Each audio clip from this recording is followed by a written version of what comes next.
Olá pessoal, tudo bem com vocês? Estamos aqui para mais uma videoaula de número 12, de Educação Física para as turmas do 6º e 7º ano. Eu sou o professor Wallace Rodrigues e hoje vamos estar abordando o tema do basquetebol, algumas características, técnicas e táticas. Recordando um pouco, vamos lembrar que nós falamos de esporte na aula passada também, mas num esporte mais individual, né, que é o esporte do atletismo. Falamos algumas coisas sobre os aspectos físicos e técnicos e também sobre curiosidades e também a história do atletismo. Mas agora o tema de hoje é basquete. Bom, além do basquete, vamos abordar algumas partes, né, do basquete, como a história do basquete, principais técnicas e movimentos realizados, sistemas de pontuação, tempo de jogo, os melhores jogadores, alguns dos melhores jogadores da história, vamos citar alguns aqui também como curiosidade. Vamos falar sobre as capacidades físicas envolvidas no basquete, ao a gente fazer a atividade de basquete, e no final uma sugestão de atividade para vocês. Bom, começando obviamente com a história, como começou esse negócio de basquete. Foi lá nos Estados Unidos a criação do basquete. Foi por volta de 1890, quando um professor canadense de um clube fez eles estavam no inverno, e algumas atividades que eram praticadas no ar livre, como o beisebol e o futebol americano, estavam sendo difíceis de serem executadas por questão do tempo, né? Estava muito frio. Então ele pegou um salão dentro de um local e arrumou algumas cestas e pegou algumas bolas que eles utilizavam para fazer outras atividades e começou a desafiar os jogadores a tentar acertar essa bola. Com o tempo ele foi desenvolvendo algumas regras para isso e aí foi começando a surgir o basquete como a gente conhece ele hoje em dia. Bom, como eu disse, né, a ideia era ter um novo esporte, a criação de um esporte que pudesse ser jogado em um local fechado. Depois disso, com a mudança, a evolução das regras e da maneira de como jogar, começaram a ter os jogos oficiais de equipes, né? O primeiro jogo oficial foi praticamente uns 2 anos depois da criação do esporte, e com isso depois também a prática do basquete pelas mulheres, né? O basquete feminino também logo em seguida começou a ser praticado. No Brasil, o basquete chegou quase 5 anos depois da sua criação. Ele chegou através de um empresário americano que trouxe o jogo para cá, para também numa associação, né, um clube, onde ele conseguiu passar isso, e aí as pessoas foram aprendendo esse esporte, e ele foi se popularizando por ser um esporte que era fácil de ser jogado e poderia ser jogado em locais fechados. Então, o basquete foi um dos esportes que foi começando a ser tomado gosto pelos brasileiros. E assim foram surgindo entidades que foram organizando o basquete no Brasil, assim como no mundo também, e com isso eles começaram a proporcionar a criação de campeonatos, ligas e equipes, e assim difundindo cada vez mais o basquete. E até hoje o basquete é um dos esportes mais populares do nosso país. O basquete, ele precisa, para você praticar ele, você precisa dominar vários atributos, tá? E muitas habilidades técnicas e capacidades físicas. É um esporte muito intenso, que você precisa utilizar muito do seu condicionamento físico. Ele é um esporte muito rápido, de muita força para fazer os arremessos, os saltos e também de muita agilidade para se movimentar na hora de fazer a marcação e tentar recuperar a bola para a tua equipe. Como eu disse, algumas habilidades como correr, saltar, agachar, esquivar, entre outras, são muito utilizadas nesse esporte. Como eu repito, é um esporte muito intenso, tá? E outras habilidades técnicas específicas do basquete, como por exemplo, driblar, equilibrar, passar a bola, arremessar, conduzir a bola, pois é um esporte em que em todo momento você deve estar batendo a bola, a bola nunca estará parada no jogo, ela está sempre em movimento, né? Então vamos falar agora um pouco sobre as estratégias táticas e os posicionamentos, porque assim como em outros esportes coletivos, como o futebol, por exemplo, não é uma bagunça, não é cada jogador para cada lado. Cada um tem uma posição da quadra que fica para poder atacar e defender. O armador. O armador é o considerado o cérebro da equipe. É aquele jogador que organiza, que ele planeja as jogadas da equipe.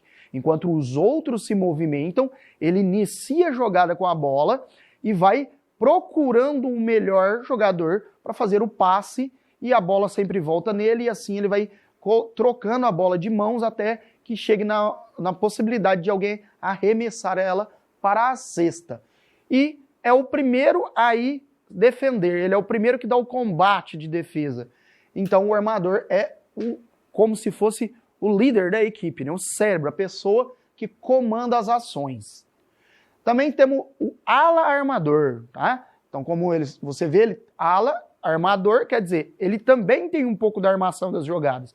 Ele também planeja, ele também organiza essas jogadas, porém, ele ajuda, ele não é o primeiro armador, ele não é a pessoa que começa a jogada, mas ele está sempre próximo do armador para ajudá-lo, tá?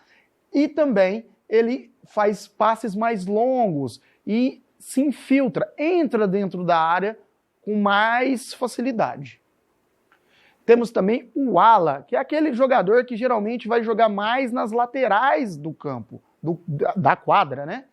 E esse jogador, ele faz mais, geralmente é um jogador que faz mais pontos, ele entra mais próximo da cesta, mas ele volta para fora também para buscar a jogada, para se ficar livre de marcação, para receber essa bola. O ala pivô, tá? O ala pivô é um jogador que também joga pelos lados da quadra, mais no fundo da quadra, porém ele fica um pouco mais dentro do que o ala comum. Ele entra mais dentro da área, ajudando ali dentro da área, dando opções para passes curtos chegarem nele, para que ele faça arremessos mais próximos. E também para quando a bola espirrar batendo na tabela ou no aro, ele possa ter mais possibilidades de fazer os rebotes. E o pivô. O pivô é aquele jogador que, se eu fosse fazer uma comparação com o futebol, ele seria o centroavante. É aquela pessoa que fica ali no meio da área adversária, preparando as jogadas para que a bola chegue nele e ele mais próximo possa fazer mais pontos. Geralmente é um jogador mais alto, mais forte, para poder ficar ali e se desvencilhar da marcação com mais facilidade. Na parte da defesa, ele faz a parte contrária, ele é o último homem da defesa, aquele mais próximo da cesta defendendo ela. A pontuação. A pontuação é realizada através das cestas, né? Quando a bola entra dentro do aro, porém, tem pontos diferentes, valores de pontos diferentes. Quando você sofre alguns tipos de falta, você vai por uma linha que a gente chama linha de lance livre, certo? É como se fosse o pênalti do basquete. E aí você vai fazer um arremesso, às vezes dois, ou até três, dependendo do tipo de falta que foi feita. Porém, cada um desses arremessos de lance livre vale apenas um ponto. Um arremesso normal, de dentro da área, de dentro da parte da área, ele vale 2 pontos, certo? De qualquer parte de dentro da área, bem próximo da cesta, um pouquinho mais longe, certo? E aí nós temos o lance que tem mais pontuações, que é a cesta de 3 pontos, que é quando você faz de longa distância, de fora da linha da área. São cestas mais difíceis e que precisam de muito treinamento para serem acertadas. Temos aqui, para vocês terem uma noção, um desenho aqui da quadra, tá? Que vai ajudar a gente a entender um pouco melhor. Aqui vocês verem, nessas partes aqui, ó, um lado de cá e aqui do outro lado de cá, essas duas são as áreas, tá? Os arremessos que são feitos dentro da área são aqueles que valem 2 pontos. Quando houver as faltas, temos a linha de lance livre, como eu disse para vocês, que são os arremessos que valem 1 ponto.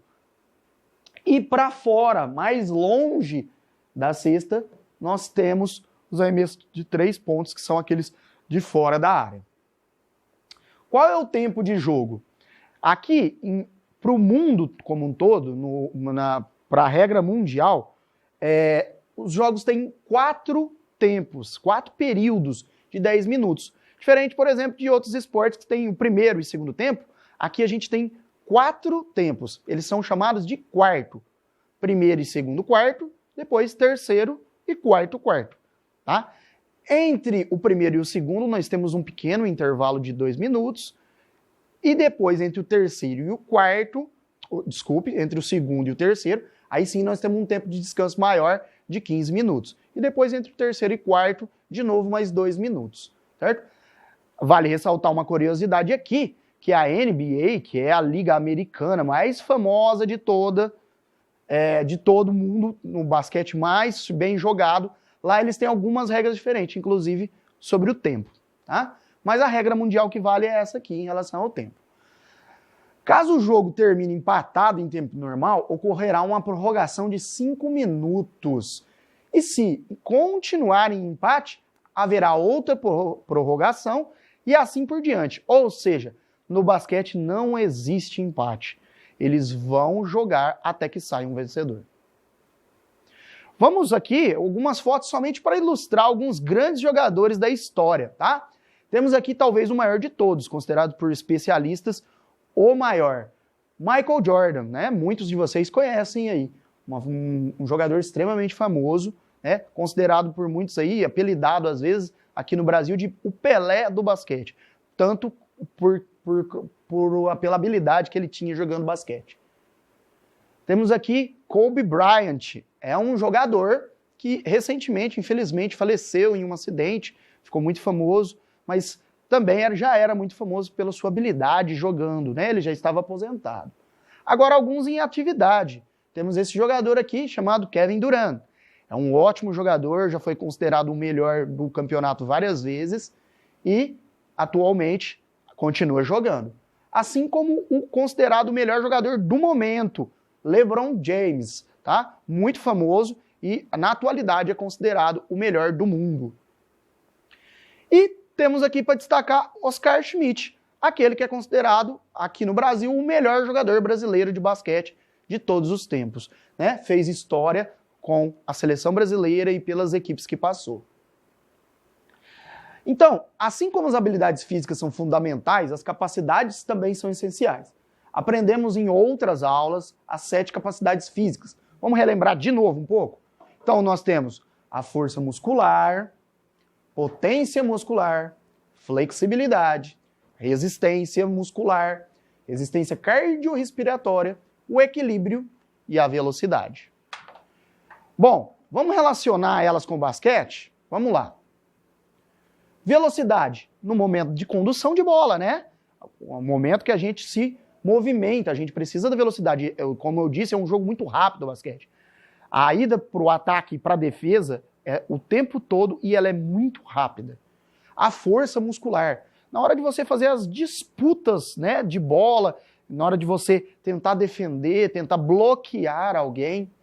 A resistência cardiorrespiratória, como eu disse, um esporte muito intenso, onde você está o tempo inteiro correndo, se movimentando, tanto no ataque quanto na defesa. Todos os jogadores atacam, todos os jogadores defendem. Então, precisa de uma resistência cardiorrespiratória muito grande. A flexibilidade para usar técnicas como a enterrada ou o toco, que é o bloqueio, quando você bloqueia a outra pessoa e impede ela tentar fazer a cesta. A resistência muscular para manter o ritmo, né, e ali dinâmico, né, você tem que ter uma resistência muscular boa, senão você se cansa e não consegue. O equilíbrio na hora da impulsão, das jogadas aéreas, dos saltos para os arremessos.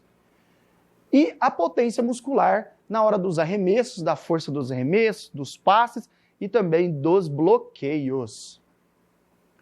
Vamos lá, uma sugestão de atividade. Vamos explorar todos os fundamentos do basquete. Tenta pegar uma bola aí, se você tiver uma bola, não precisa ser de basquete. Arrume uma bola que quica, ou mesmo improvise uma aí na sua casa. Tenta ficar passando uma bola primeiro para a parede, toca de um lado, toca do outro, se movimenta, gira o corpo, para você treinar o fundamento do passe. Depois tente fazer uma marca específica, um balde, alguma coisa. E tente acertar essa bola lá. E driblar. Coloque alguns obstáculos na sua frente e tente sair driblando entre eles. Tenta fazer esses circuitos algumas vezes e o importante com essa sugestão é lembrar da prática de atividades físicas. Lembrando que a prática coletiva está proibida por causa da pandemia, mas você pode fazer suas atividades físicas em casa, certo? Pessoal, vou terminando por aqui. Muito obrigado. Pratiquem atividade física, se cuidem. Em breve a gente estará junto. Até mais.